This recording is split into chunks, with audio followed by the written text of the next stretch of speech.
Okay, that finishes as live. We'll go to 10:30 tonight. Kick off with Sam from the Telegraph. There we go. Hi. Do you fear Harry Kane?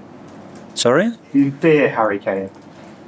I wouldn't use that word. I admire what he's done and what he continues to do and that level of consistency, especially demanding to score goals at that level with his country, with any team that has been involved, is remarkable. So big credit to him. Sometimes managers want their players to maybe have a bit of fear, so they're super vigilant and super careful. And what do you want the message to your defenders to be, how to stop it and how to deal with it? That we are prepared. That's it. Be prepared for what is coming and then focus on ourselves. Isan, Deliver.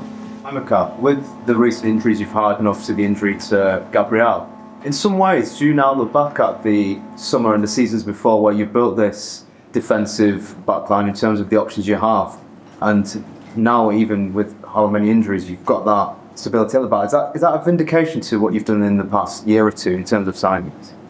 Yeah, well, what we've done in the last 4 or 5 years, and obviously the turnaround has been big, and we believe it was very necessary to create the spine. We could not do it in one window or 2 windows. We needed time to do it, and we brought players especially that they can complement each other really well, which is great, and they are performing at the highest level. So yeah, we continue to now, while we have them, keep evolving them. Well, you'll see on Sunday before the game that tifo that went up, that's obviously got a lot of reaction. The last time it happened in April, it obviously didn't go to plan, to put it mildly. This time, very, very positive. Did you have any input in this, and what did you make of it all? It's about constantly learning, and the thing that I loved is that it came from our people. You know, our supporters decided why they wanted to do it, how they wanted to do it, and I think the club gave a massive support to that. And I think at the end, it created something unique, which is what you want, and it was a great start to the day. I think it was believably delivered. Ed, Guardian. Hi, Mikel. Just on your striker situation, you've got obviously three potentially returning, with Jesus coming back as well, as Gyökeres and Havertz. So when you have them all back, at the moment obviously Mikel Merino is spilling in, but when you have them all back, does that give you maybe an extra edge with the season coming up, you know, to have so many options? Yeah, and hopefully that will be soon. It has not been the case. It's not even been the case that Kai and Victor are together in the squad so far, and we are at the end of November, which is almost half of the season. So yeah, hopefully we're going to be in that position. I hope so.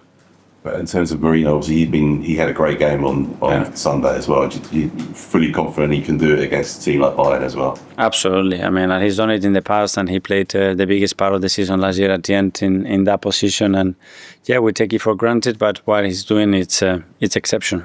Okay, last couple. Namdi from The Athletic. Afternoon, Mikel. Hi. There are several members of your current team that weren't part of the squad when Bayern knocked you out in 2024.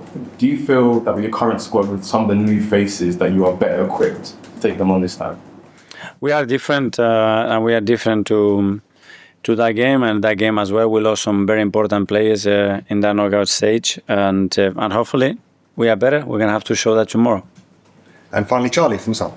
Mikel, going back to Vinny, I mean, how impressed are you that he really stuck to his principles? Because Burnley must have been really difficult for him, because he's obviously not used to losing as a player from City. Mm. So how impressed are you that he really sort of stuck with that, and what sort of job do you think he's done at Bayern?